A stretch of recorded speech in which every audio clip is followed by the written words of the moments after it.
Hello, and thank you so much for joining me for some midweek crafting. Tonight I've got a really awesome, fun technique for you where I'm going to share with you 3 different ways to do the same technique, and hopefully you've got something in your stash that's going to make it happen. The first thing I'm using is some watercolor card, purely because it absorbs the ink and the color so quickly and nicely, and it doesn't warp the paper too much. The first technique we're going to use is going to involve tissue paper. So this is cheapo tissue paper I picked up from B&M in the UK. The dollar store pound shop will have tissue paper. Whatever you can find will work. These tissue papers are dyed with so much ink in them that they're fantastic for being able to add to your card. Now I have cut up about, I think it's whatever the sheets came in, I think it's about like 3 or 4 sheets each. I just cut them up and scrunched them up and chucked them into a bowl with some water. Now I did put way too much water in there, so you could put a lot less in. And all I'm going to do is dab in that tissue paper, get it nice and absorbed full of water, and then I'm going to take my tissue paper and dab it onto my cardstock. Now this first one here was my first ever go, and so it obviously was a bit too blotchy and blobby for my liking, but you'll see as we go on it gets a lot more of what I was looking for. Now I am wearing a glove because I don't want my hands to be all purple, blue, pink. We're going to be using lots of different colors today, and I didn't want to have inky fingers, so I just grabbed a glove and I reused this glove many times. I think I just said glove. I used this glove many times, and it just lives in my craft drawer with my tool. Now this tissue paper method is fantastic. You get a really beautiful sort of pastel, soft, subtle color look going on to your card making. My next 2 ones, they kind of gradually get a bit darker as we go, a bit more vibrant and pigmented as we go. But this is fantastic. You can do this craft with kids, you can do this craft with people with dexterity issues. There's so much you can do because it's just tissue paper and water, and it's really fun. So now my pink wasn't as vibrant as I wanted it to be. The color seemed to disappear quite quickly, so I just chopped up some more and dabbed on some more. So that's all I'm doing here. I just reused some more of that tissue paper. Now if you want to be super creative and crafty, you can save these bits of tissue paper. You can pull them apart while they're still wet and let them dry out, and then you could go ahead and glue them onto some cards, and I'm sure they would make stunning backgrounds as well, because you can see that pigment is still there. Now I went and got some yellow and green tissue and had to play with that. Some of them I let dry on the in-between. Some of them I combined together while still a bit wet. So obviously the yellow and the green are going to make some slightly different colors in there. When I add on the blue, I get a different shade of the green. So it's all quite fun, and you can have a lot of fun playing around with different colors and experimenting and seeing what you like. Now here are all my card fronts ready to go and be made into cards. So I'll put those aside to dry while I get started on some new ones. Now as a quick little friendly reminder, if you do like my content and you enjoy hanging out with me, I would love it if you liked, shared and subscribed to my channel. That makes a world of difference to me. This is my full-time job and my full-time income, and every one of those likes, subscribes and comments gets me a bit of pay. Our next one is going to be using paint. So I'm using gouache, which is a water-soluble paint. You can use watercolors, you could use liquid watercolors, and they will do the same thing. So I'm going to put in a small little pea-sized blob into each of my bowls, and then I'm going to again add some water in. This time I'm going to add a lot less water than the first time because I don't want to dilute my pigment too much, but I want enough pigment there to kind of get on my paper and move around a bit. So I've added in some water, and our next little handy tool, which I forgot to share in the very beginning, is going to be some cling film or saran wrap. So that is what we're going to use to make the exact same sort of textures as what we had with the tissue paper, but we can use it on any of the rest of our supplies.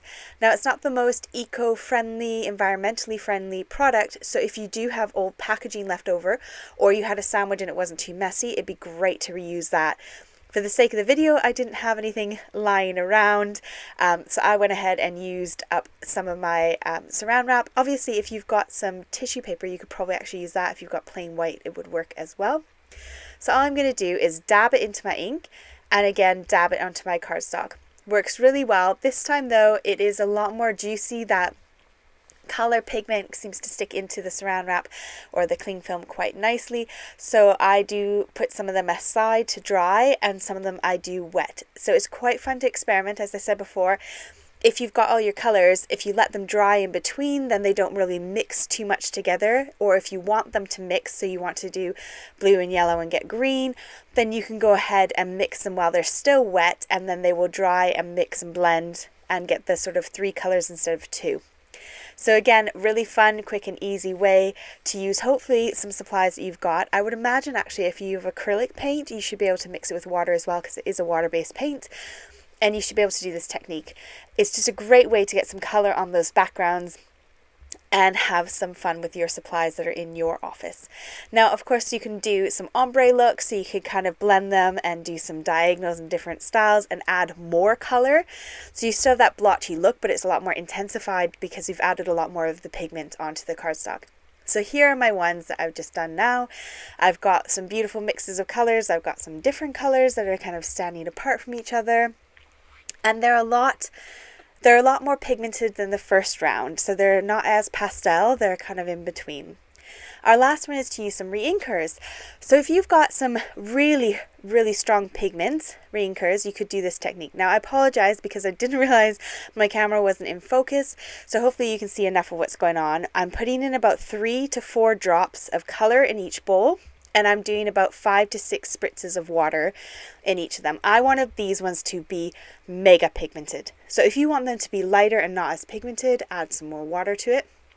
But I wanted some really va-va-voom in your face color, and that's what I wanted with these ones. So again, I'm sticking with the same colors, and I'm trying to stick with the same colors that I used the whole way along, so you can see the difference in the cards, the difference in the looks that you get. So depending on how hard and forceful you dab down that saran wrap will be how much pigment you get down. So if you do light, gentle taps, you get these beautiful little splotchies. If you do a lot more solid dabbing like I'm doing on that far one, you get a lot more color coverage. I love the pink and the yellow. Absolute favorite. I love those 2 colors together. They're gorgeous. On the right, you can see I waited for them to dry in between. On the left, I mixed the colors while they were still wet. So the first one I did on its own, let it dry, and then added the yellow. And here's another one where I've mixed it, allowed it to sort of go all together wet, as opposed to letting them dry. So you get some gorgeous results. So here you can see the most pigmented, most sharp colors are the Reinkers. Then you've got your paints, which are kind of a lighter color, and the tissue paper is a nice pastel, very light color. So you get 3 different looks, but all still very effective and great. New in my stash, I'm really excited. I went and had a look online, and Jane Gill has released more stamps. So if you watched my videos about a year ago, she came out with a whole bunch of beautiful flower stamps, and they all very quickly sold out, and they were hard to get a hold of, and now you can't get them anymore because they don't even make them anymore. But she has gone and done a whole load of new floral stamps. And I think I got almost every one of them because I absolutely love them. And I used my last floral bunch of stamps so many times it was worth every penny. And these are great value for money because in the UK they're only about £6 a stamp, and they are photopolymer. They're really good quality, and Jane's designs are stunning. So I will link everything I used today down in the description box below for you if they're still available. And then if you feel like checking them out, you can go ahead and have a look. Now, some of my links are affiliate links, which means I get paid a very small percentage from the companies that I link to. Not all of them are affiliate links, but some of them are. But that doesn't affect your price whatsoever. It just gives me a little thanks from the company for sharing those links. So that's what I've got down in the description box for you.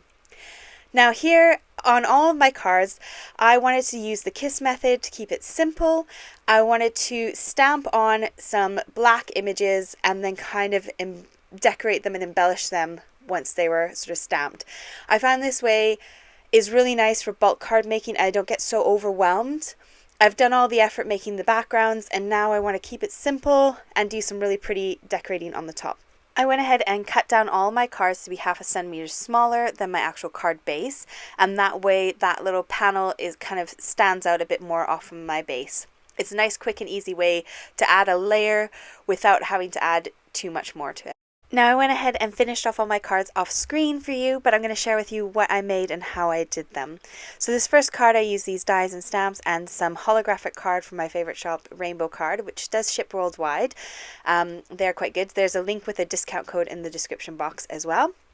And all I did for this one was I die cut out some of those little cute panel dies, white embossed a sentiment on the top, and then kind of stuck them together with a little bit of foam tape. Really quick and simple, but that black stamp is beautiful. Now for this one, I use this Happy from Catherine Pooler. I love this stamp set. That Happy is nice and big. It's probably about 1.5 inches wide. It's so good.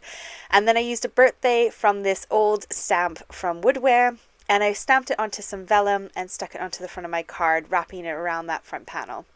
I also took some of these Nuvo drops and added them and just kind of dotted them all around the card. They're really hard to see because they pick up the color from underneath, because it is a water soluble color. It kind of picks it up, and it's not quite dry yet, so it is a little bit frosty, but it'll dry clear with the color in it.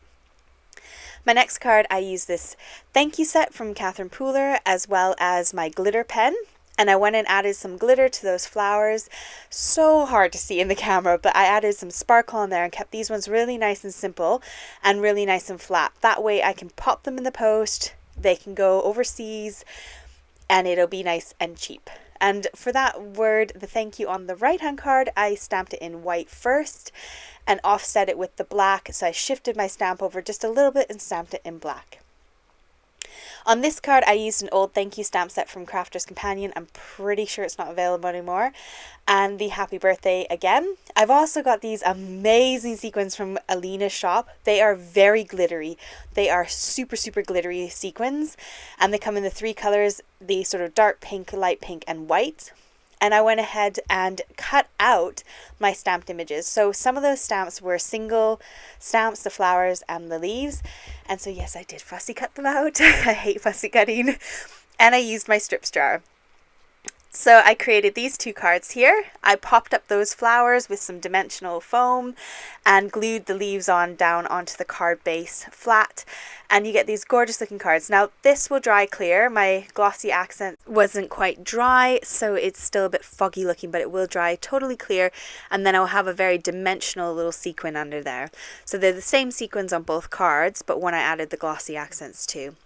These are probably my favorite cards out of the whole lot that I did. I absolutely love them. And these 2 are the ones I have left. So if you've got any ideas, especially for that one on the left, pop them in the comments below. I'd love to know what you think I should do with that last card. Thank you so much for joining me tonight. I look forward to seeing you on Saturday night for some Saturday night crafting. Have a lovely week and take care. Bye.